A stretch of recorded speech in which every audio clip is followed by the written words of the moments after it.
Good evening. Good evening. Good evening. Welcome to the September 7th, 2016 meeting of the Collectors Club.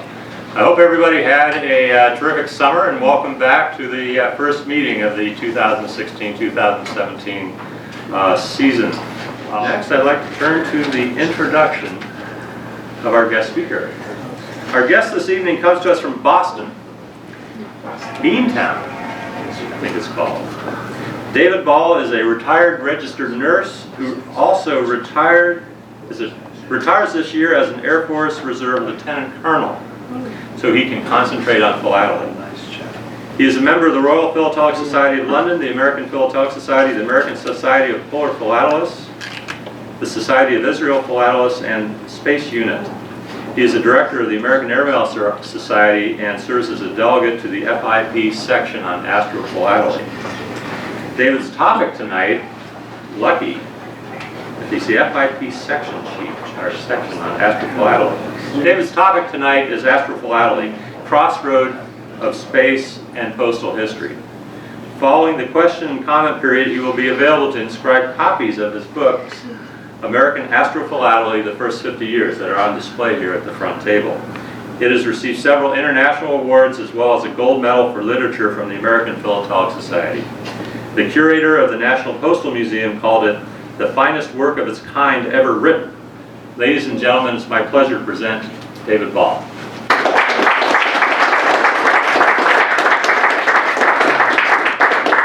That was Cheryl Gantz who said that.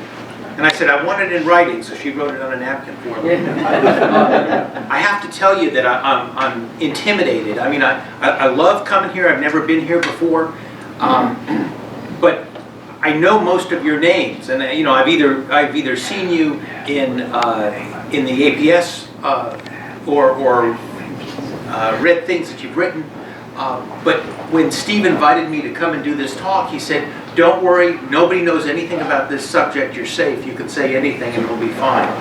So I feel a little bit better. What I want to talk about tonight is collecting and exhibiting space event covers. And the exhibit that I put up at the Javits Center is here. It runs from 1959 to 1975, so this is probably a lot more recent than the kind of material you normally work with. Now, what is Astrophilately? It's telling the story of the conquest of space using postage stamps. And so let's just take a little sample story and I'll show you how that works.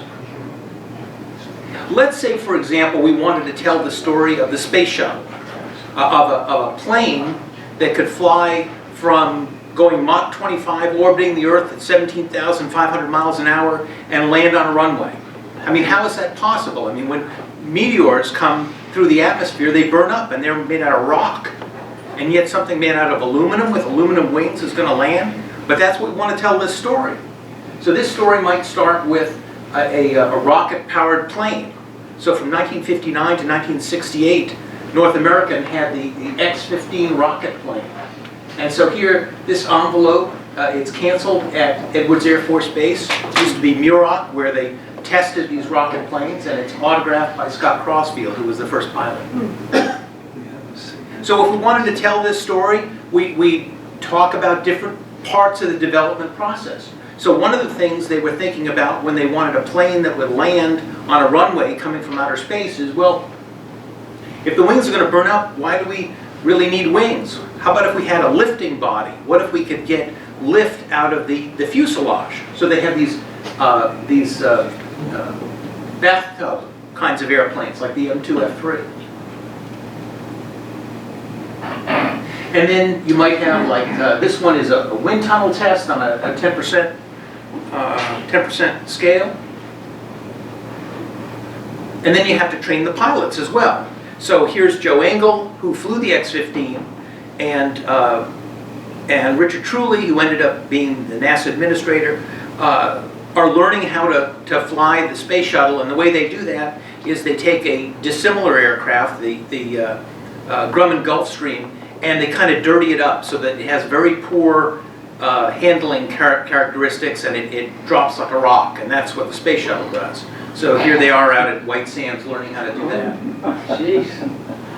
And then you want to start, once you've got the thing that looks like the orbiter, then you need to do taxiing tests and braking tests and approach and landing tests, because you start out having all this energy, and you want to make sure that when you're at high key and you're ready to land, that you're at the right altitude, that you're at the right sight picture for the runway and all that sort of stuff.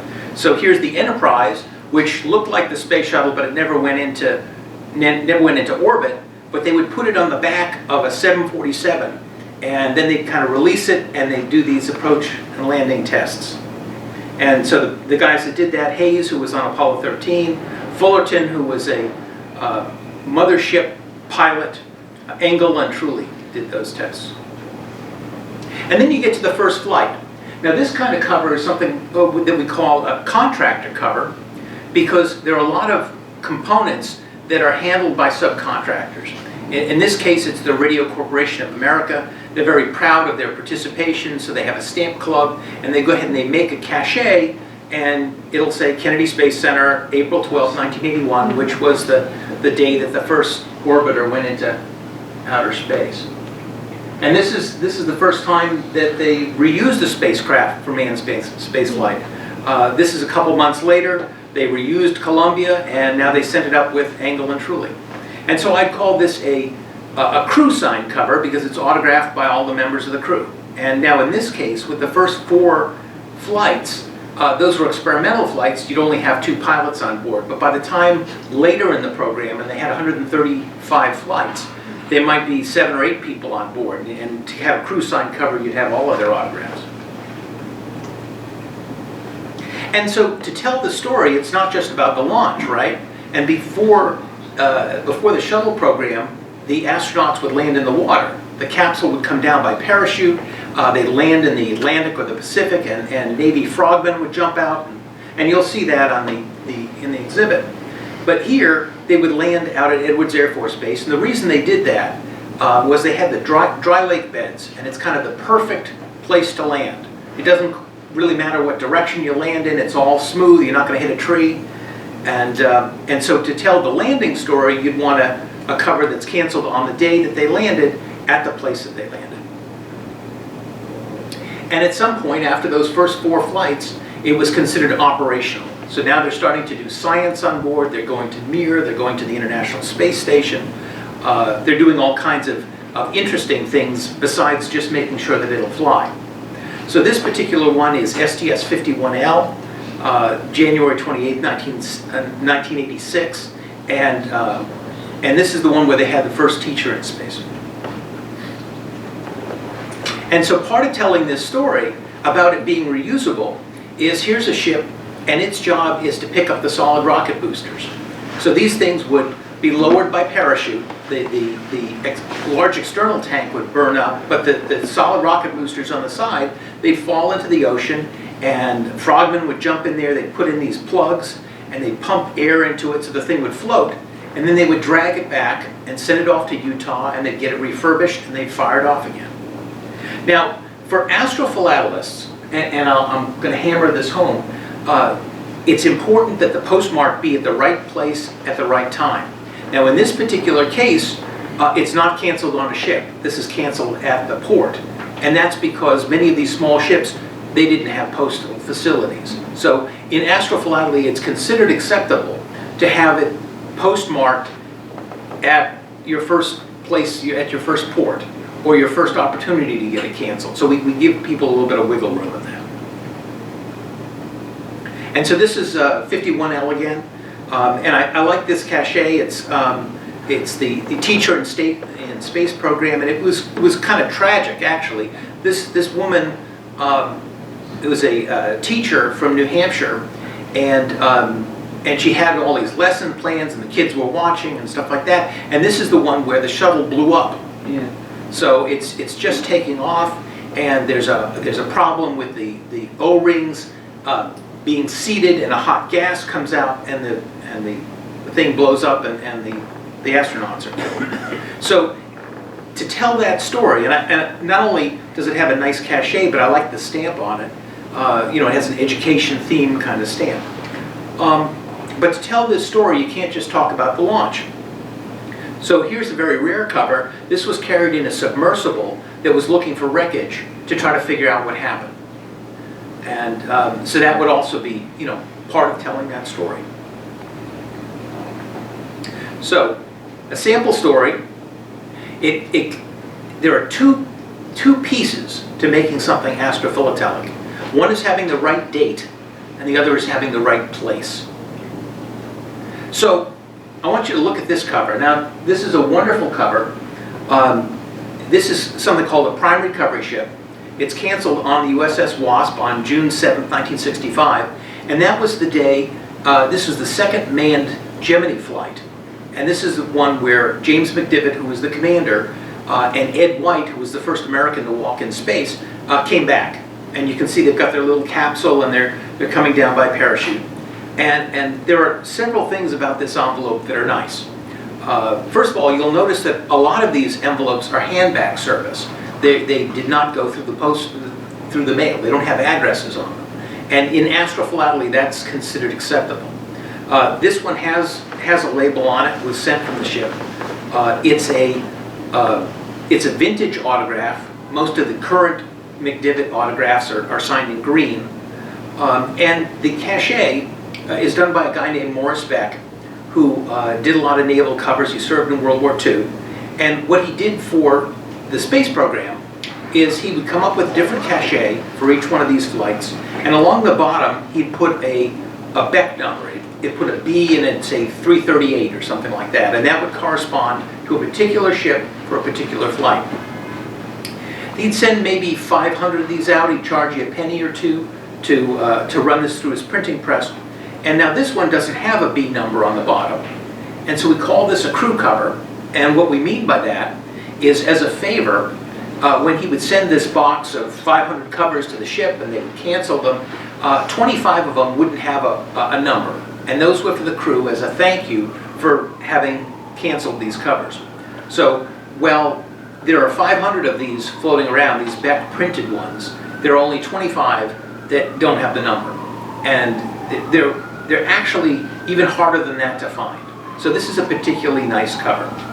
But you know what? To tell this story, to tell the story of Astrophilately and us going into space, you don't need all of these elements. Are you really telling the same story if you don't have the autograph? Sure you are, right? You're still telling the same story. Heck, you don't need the cachet. You don't even need the stamp. You don't even need the envelope.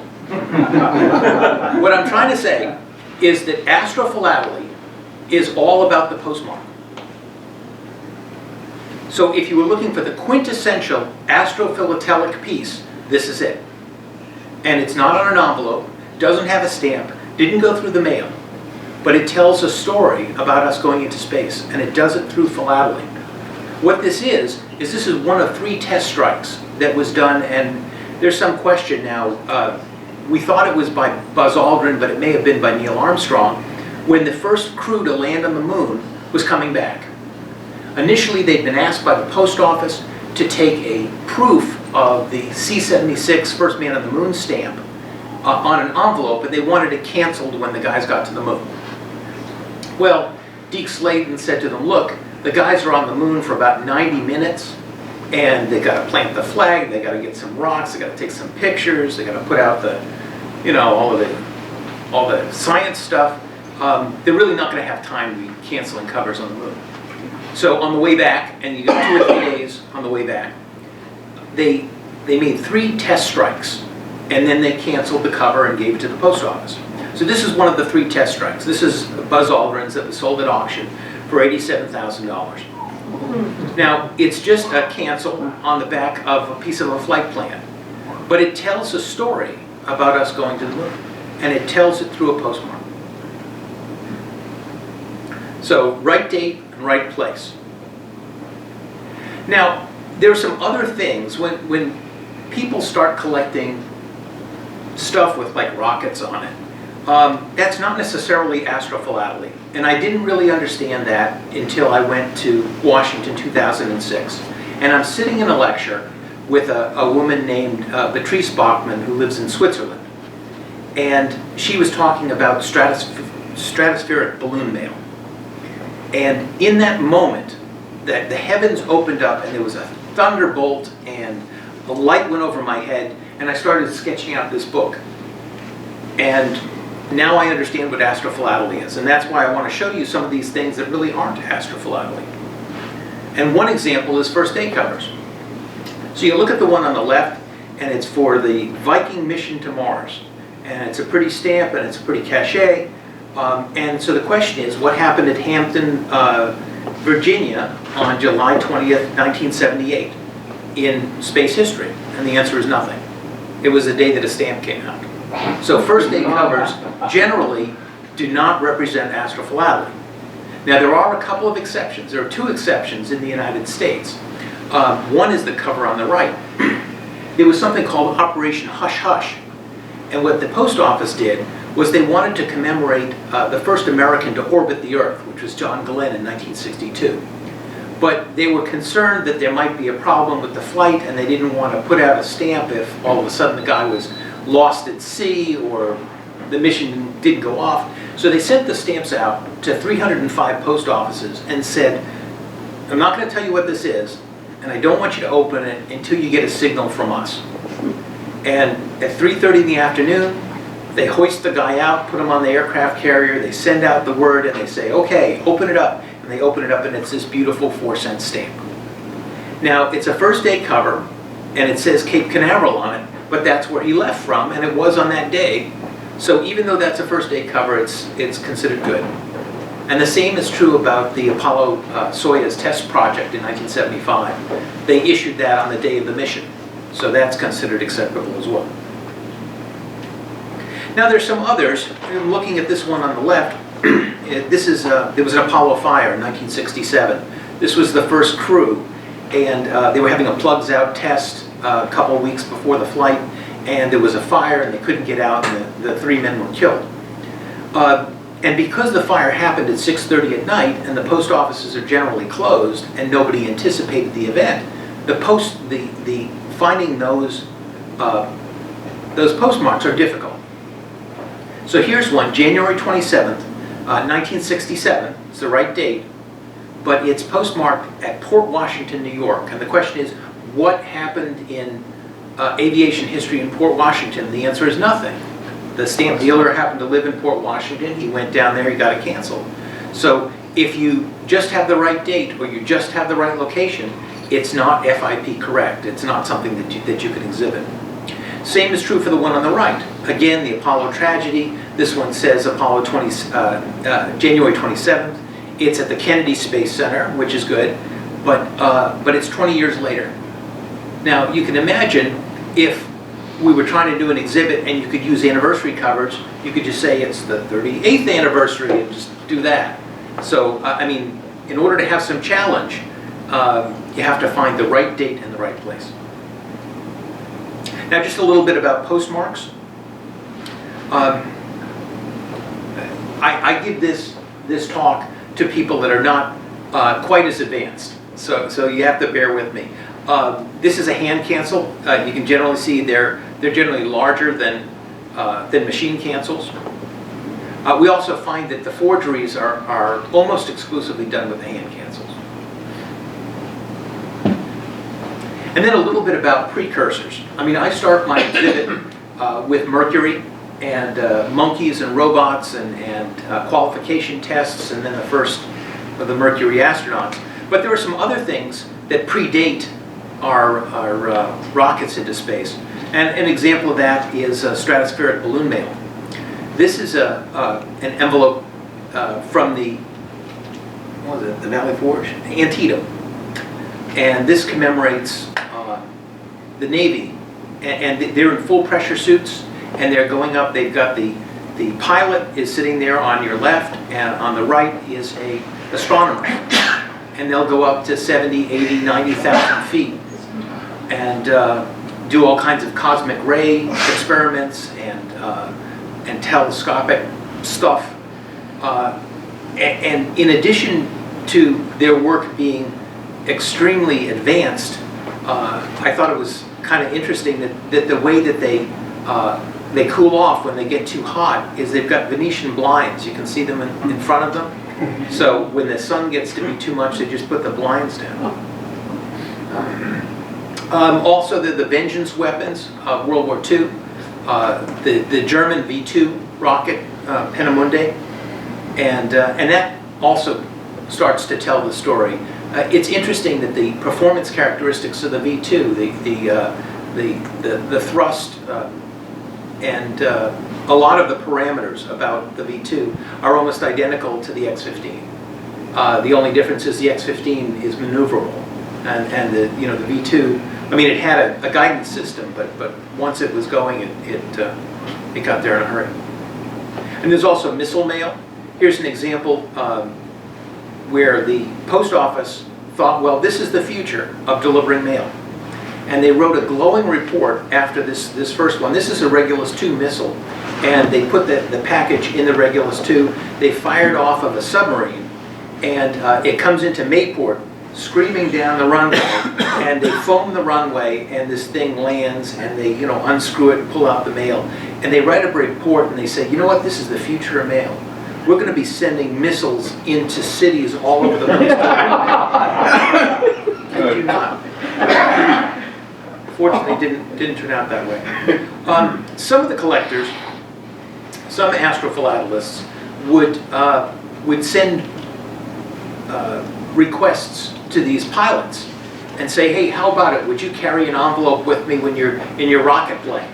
So this is the X2, went twice the speed of sound, and it's autographed there by Frank Everest, who wrote a book called Fastest Man Alive, because the guy before him, Mel Abt, who was in the X2, was the fastest man alive for a few moments before he was killed.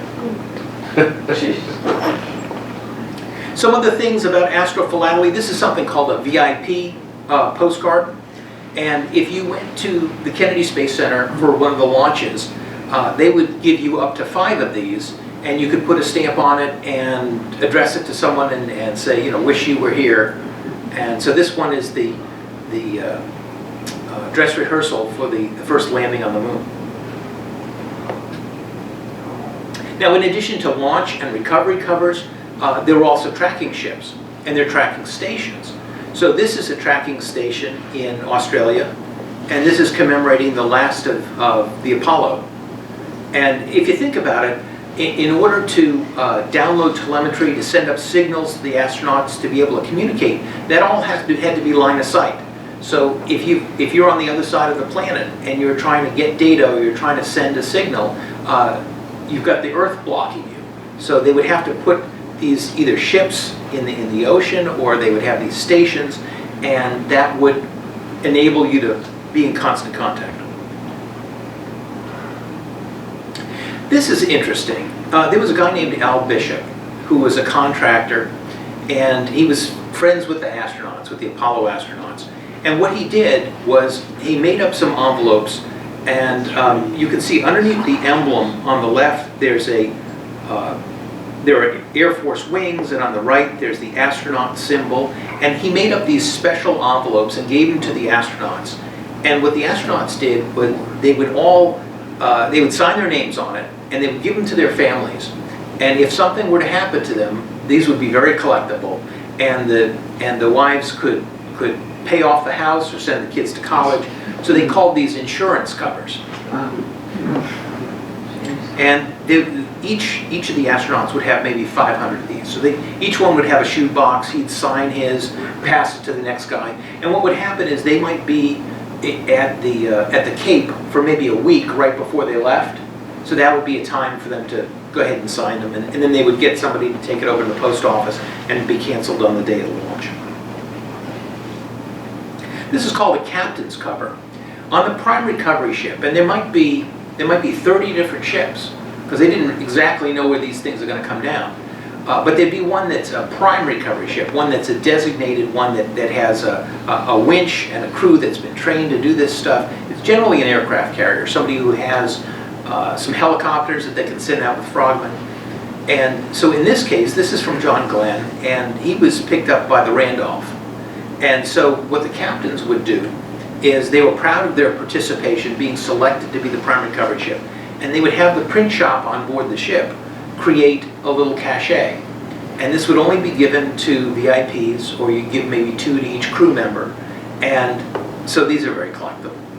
In this case, this is an add-on cachet that this has been glued onto the cover, but the vast majority of them are printed on envelopes. And then there are covers that were actually carried into space. This is one of the nicer ones. This is carried to the moon on Apollo 11. There were 214 of them, and you can see it's autographed by the crew. And this is kind of an exception in Astrophilately. Normally, you wouldn't permit an envelope like this to be shown, and I'll tell you why. The postmark says August 11th, 1969. And the question is, what great thing in aerospace history happened on August 11, 1969? And the answer is nothing. What happened on that date was they released these envelopes from quarantine, and they took them to the post office. So underneath you can see it says delayed in quarantine, and because it's been flown to the moon, we're going to cut it some slack and let you show it. These are selling between $25,000 and $30,000. You ready for the quiz? Come on, I know you've been paying attention. Here we go.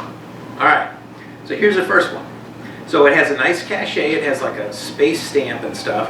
And it says February 20th, 1962, which was John Glenn, first American to orbit. But what's wrong with this picture? What does it have to do with Indian Rocks Beach? Okay, all right. It's the right date, but it's not the right place. All right, so all right, that's an easy one. All right, let's try another one. Okay, so this one, it says December 3rd, 1974. Now what happened on that date was when Pioneer 11 made its closest pass to Jupiter. What do you think about this one? Wrong place, still wrong place. Okay, where would the right place be? Jupiter. It's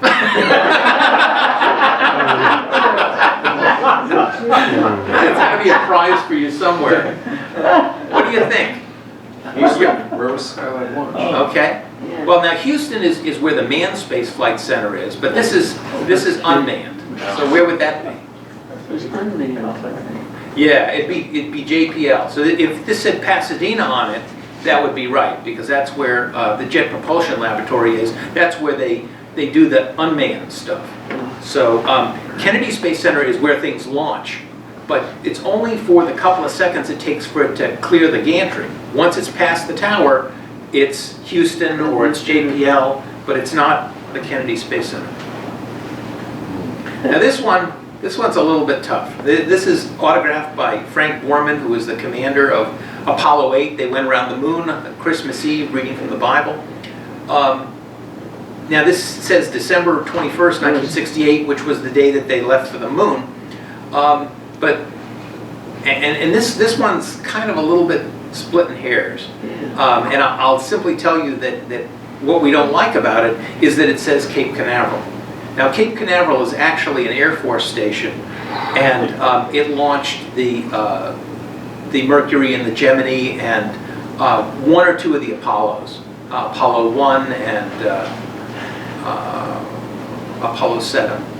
But other than that, if you're launching like a big rocket, like a moon rocket, it's the Kennedy Space Center. So this says Cape Canaveral, so it doesn't cut it. How about this one? Here's a picture of Heli 66 and the Frogmen. They're picking up this capsule, and it says November 24th, 1969, which is the date that the Apollo 12 guys came back from the moon.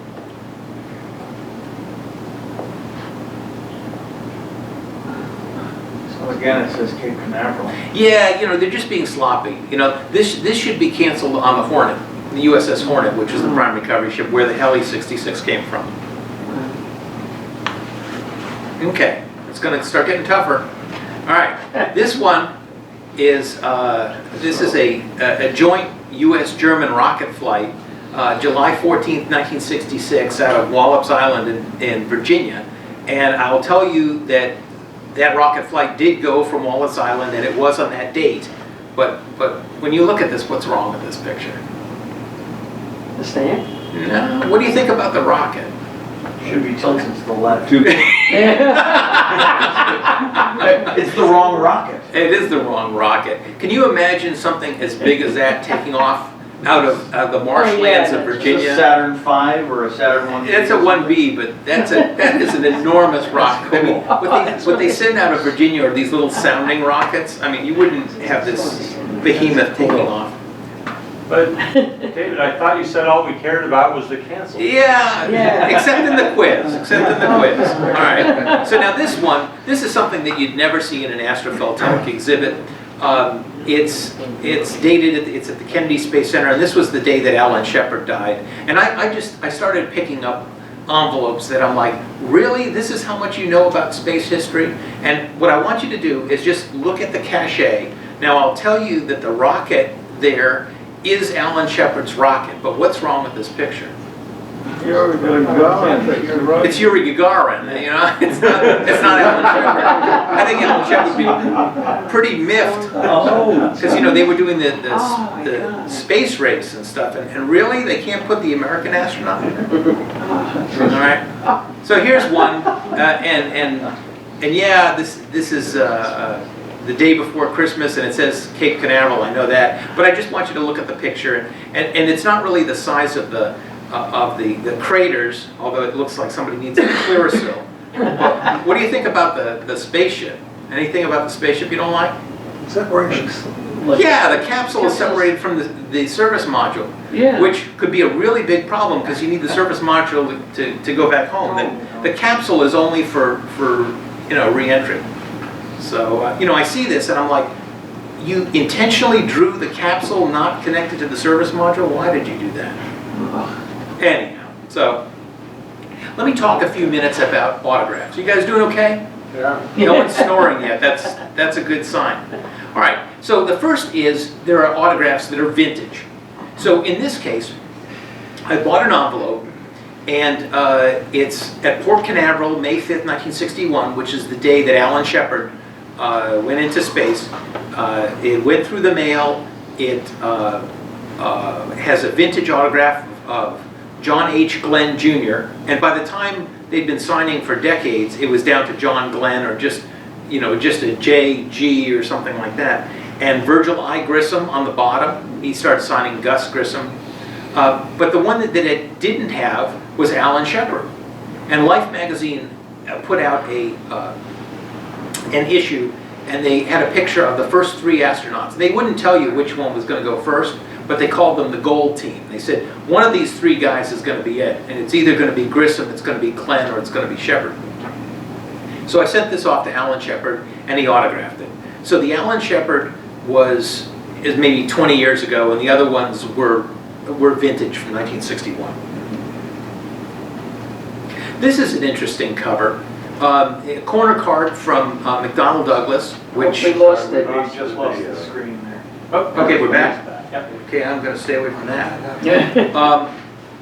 What I like about this is somebody made this up.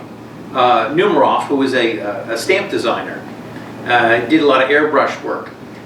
He made this up. He used a corner card from McDonnell, who was making the Gemini spacecraft. And John Glenn was doing a simulation for them for rendezvous and docking.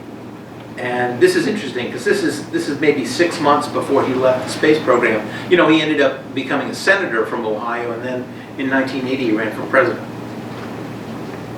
This is what Alan Shepard's autograph looked like a little bit later. I went to the Air and Space Museum to get a copy of his book, Moonshot, and I made sure that I was the first in line, and I'm clutching the book, and I happened to bring this space cover, and he signed the book, and he signed this, and I'm like, I'm the first person, and that's what the autograph looks like. You can imagine by the end. Right. Now, sometimes when you see something that looks like an autograph, really what it is it's printed. All right. So people will look at the one on the left where it says John H. Glenn Jr. and that's printed on that envelope, and the same thing on the one on the right. And other times it's secretarial. And by that I mean The majority of, well, this is actually a mishmash. A couple of these are auto pens, a couple of these are real. It's a Phantom. The one that I'm looking at, what's that? That's a Phantom, isn't it? No. This is a 106. Okay, so- It's got the cheeks like an F4, but this is actually a Delta Dart. It's got a Delta wing. But the one that I'm looking at is the second from the right is the Alan Shepard. And if you look at where he's written Shepard, there's a line that comes up above the P, and that was only done by his secretary. So you would send something to him, you'd get something back, it sure looked like his signature, must be real, right? Not necessarily. I'm working with the Cardinal Spellman Museum in Massachusetts, and I just sent to Collect Space, which is a group of people who know a lot about autographs, and I sent them one that was a Buzz Aldrin and one that was a Neil Armstrong. And they said, oh, the Armstrong is good, and the Aldrin is done by a secretary. And they got quite good at it. They're also auto pens. And this goes all the way back to revolutionary times, where you could have a mechanical device that when you would trace something on a matrix, it would go ahead, you could put a pen in it, and you could write on any surface with any kind of pen, and it would look exactly like a person's autograph, except that it always looked the same. So if you could come up with the matrix, if you could see what it always looked like that Gus Grissom, then it always looks like that, and that means that it's an auto pen. And then there are ones that are intentional for deception. This is a guy named Charles Reiser, and he made fictitious postmarks. He would find the most expensive ones. This cover would be worth $2,000 or $3,000, and then he would fake the autographs as well. And he did a tremendous job, a tremendous damage to our collecting hobby. And then let me just show you a couple of cachets. This is Spacecraft. They do wonderful work. They spent a lot of time trying to understand exactly what was going on and for it to be artistic. Then the contractors, I showed you the RCA one. This is Bendix. They did a lot of work. And there was a guy who, this is called a flocked cover. And if you ran your hand over it, it would feel like felt. And he would put this stuff on it and cook it in his wife's oven. And he made 50 of them at a time, so 50 for each one of these flights. So those are collectible. And then NASA had a rubber stamp. And from 1965 to 1975, on the day of the launch, you could get this rubber stamp. And this guy, George Goldie, did some wonderful work, and then I sent it off to Scott Carpenter, and you can see that his Parkinson's was starting to be a problem.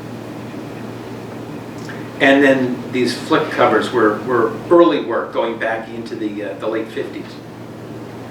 And here's Morris Beck, and you can see the B number in the lower left. And so that's from a prime recovery ship. This is from one of the unmanned flights of the Gemini program.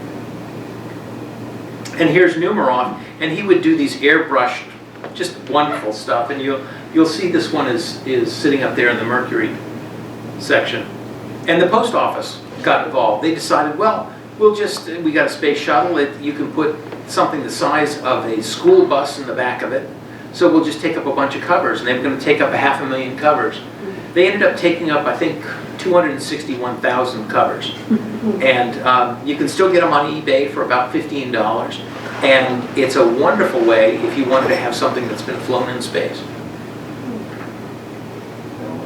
And then Centennial, they did some wonderful thermographic work. And what I like to do is I'll find the rare postmark and I'll send it off to an artist and ask them to do something. So one of my favorites is the one on the right. I mean, it's canceled on the day that Ham the monkey went into orbit. And when this gentleman, the artist, did the work, I look at that and I think, what was this monkey thinking? He's running around in the jungle, and all of a sudden, he's orbiting the Earth looking at the stars. You know, how did I get here? And one of the things that I'm trying to do, in addition to encouraging people to exhibit, is I think that literature represents a way that we move our hobbies forward. You know, that people do original research, and that you publish it, and that you make it available, that you have libraries, and that you share that information. So there's some people, Steve Durst, and I've got my book, you can see that. And I do some work for a guy in Arizona, and he's written maybe 25 books, and they're incredibly intricate things. And I said, have you ever published any of them? He said, no. So I do them print on demand, so that there are people who collect. He does Soviet Astrophilately. And so now collectors can get a hold of useful literature. And I think that's important. I would love to see not only people do a lot of exhibiting, but I'd like to see us make digital copies of these exhibits and make them available so people can learn from your exhibits. I mean, a lot of times, if you didn't go to that show and see that exhibit, you can't get the benefit of learning about routes and rates and the way that somebody put their exhibit together. And anyhow, that's it. What can I tell you about Astrophilately?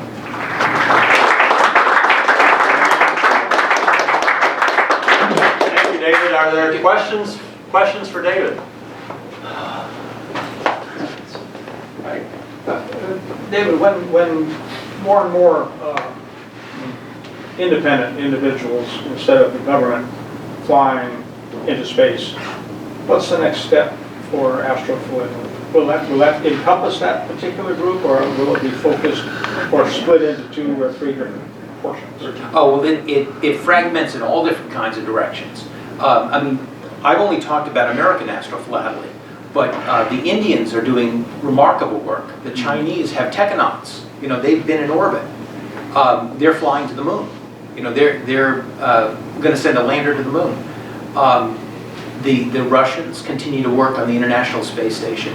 And private companies, Jeff Bezos of Amazon and Elon Musk from PayPal, they have their own space companies, and they have rockets that are certified to take astronauts to the International Space Station. So all of this stuff is collectible. It's not just their first flight with an astronaut, but all of the qualification tests for the rockets that they use, the qualification of the parachutes.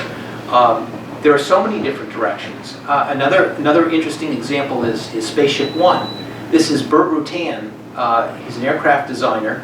His brother Dick Rutan, with his girlfriend Gina Yeager, flew around the world on 1 tank of gas in 1986. And now he's created something called Spaceship One, which won the X Prize, which means that they flew a private aircraft into space, came back, and were able to launch it again within 2 weeks. And it's just tremendous. We had this long hiatus where America really wasn't doing anything, and now we're back to doing it again. So it's an exciting time to get involved in Astrophilately. 2 things. The number of forgeries you brought up, being a collector of forgeries myself, as you know, seems to say this is a minefield. Where do you go to get this expertise? Are there certificates you get on these from people? Get his book. Yeah, well, there's a group called Space Unit, which is, Space Unit is part of the American Topical Association, and they've published a book on fakes and forgeries in space covers. And there's been some good work done. The problem is primarily one guy, Charles Reiser, and there are several examples in this exhibit, and they're clearly identified, but it's really expensive, rare pieces, and there are some telltale signs. Like with Reiser, he almost always put them on embossed 5, 6, and 7 cent envelopes, and it's almost always a hand cancel. And so there were some things to look for. But, yeah, but that's for us, but what if somebody was going to be buying these things and they wish to get a certificate on it? As in normal philately.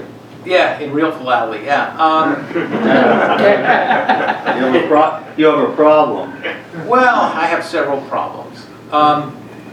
There isn't too much of that. I mean, I've seen a couple of certificates, but I've also seen a certificate on one that was bad, which really concerned me. There's not a lot of expertizing. It's more a it's a crowd consensus. You know, I showed you a stamp earlier, and I didn't get a piece of paper from you, but I have an appreciation that what I showed you was genuine. We don't have that kind of strength in terms of things being expertized. I don't see that. And I'm not trying to hawk your book, honestly, but but don't you have a section in the book about forgeries and such? I do. I mean, it talks about Charles Reiser, but it really doesn't help you to distinguish ones that are good and bad. I mean, in the back of the book, it'll show you the hand cancels, and it shows you which ones are good and which are bad. But the differences between the good and the bad are so minute, they're so difficult, that this book will not be sufficient. You really, if you have something that's a nice piece, you kind of have to share it around to a dozen people. And I know that's not a pleasing answer, but currently we don't have an expertizing function the way real philately does. David, one question that I had. Sure. You showed a cover from the wind tunnel test of the scale model of the shuttle Right. device.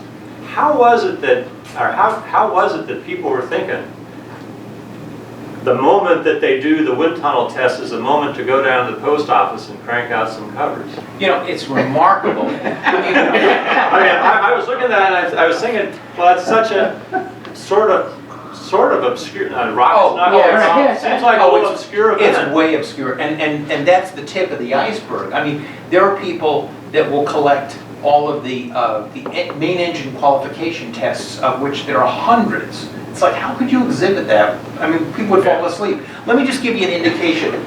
This envelope here, bought this on eBay for $1,400. Okay, this is the primary recovery ship for Alan Shepard in 1961, and when I had my daughter put in the bid, I think she was in high school, and she said, "You want to bid $2,000 on this? You could buy me a car." It's like, yeah, I could. Yeah. But this envelope, okay, it has a little tear in it. It's a 4-cent stamp. You know, it's dated 1961. But if you knew what it was, you would know that there are only 44 of these, and there are 1,000 collectors, and they're all kind of chasing the same thing. By the same token, you take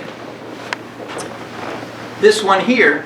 This is the Hornet from the Apollo 11 mission. You can get it on eBay for $1. And it's because they canceled 250,000 of them. Right. So by the shuttle program, there are a million shuttle covers of all the little, stupid little pieces. So I think that the next exhibit I'm going to do, instead of doing kind of a classic kind of thing, is I'm going to do one on maybe the space shuttle and different pieces. There's plenty of material out there. And for example, that cover I think cost me 25 cents. So I mean, there's no expense in it. Just a follow-up. Sure. This is just like Zeppelin covers. Sometimes we look at Zeppelin covers and are amazed the damn balloons ever got off the ground because of so much mail on them. so you look at things like this and you go, oh, they flew off into space and stuff, and oh my God, they're carrying 23 tons of mail with them, not including coins. You think it was a regular mail route? It's a fan, right? Right, I know. But you get where I'm going with this, which is why there's a caveat involved, not to quote my collection, but a caveat involved with buying this, which you guys should get yourself organized up as to how to certify this stuff, because it's a minefield. I love the Mercuries. I mean, geez. It's fun. If I could watch that movie a dozen times, I can't. The right stuff. The right stuff, yeah. I tell you. But after that, it gets a little thin on. I understand, I understand. You know, it amazes me, I think his name is James McDonald, who's the guy that, his company made the capsule. He's addressing an engineering group in 1957. Is that from Douglas? Yeah, Right, Douglas. okay, fine. And he, no, it's McDonald. McDonald. And he's talking to an engineering group, and he says, oh, we won't be in space until like 1990 or something. And 2 years later, he's got the contract to make the spacecraft. And, you know, I mean, I was born in '59, and I'm 10 years old, and I'm watching him walk on the moon. And to give you an idea of how compressed this timeline is, Edwin Aldrin, he knew the Wright brothers, he knew Lindbergh, he knew Goddard, and his son walked with Neil Armstrong on the moon. Yeah, cool. So, I mean, and that all happened in 70 years. We went from not being able to fly to flying to the moon. That's what you get, I'm sorry to blurt it out, but, right, when you're in Washington DC and you're at that space center, that's exactly what we both said to one another. We both looked at one another and we said, my God, in 70 years, look what we've done. It's amazing. And it's amazing. Are they doing stamps from the space station too now? The space station. Oh, God help us. The space station. I didn't want to bring it up. No, the space station is a very interesting question, because what happens is the American astronauts are told that they're not to derive commercial benefit. The Russians see it as their retirement plan. So they'll be up there for several months, and they take this big stack of envelopes with them. And they spend their whole day just stamping away. Really? And I just bought a cover at the stamp show, and I was told that I bought it from a Russian, and I said, well, I'm told that they're worth more with letters in them, not just the envelope. And he says, yeah, that's true. So I looked through the ones that he had, and I picked one out that I liked, and I said, well, I can't read this. This is in Russian. What does it say? And he says, oh, it says it's to my wife, and it says, I'm really bored up here, but I have to keep writing these things out. I'm not sure that's what they meant by having letters in it, but yeah, that's a whole different thing. But that is astrophilately as well. It's telling the story of the exploration of space through philately. Thank you. Great. David, thank you so much.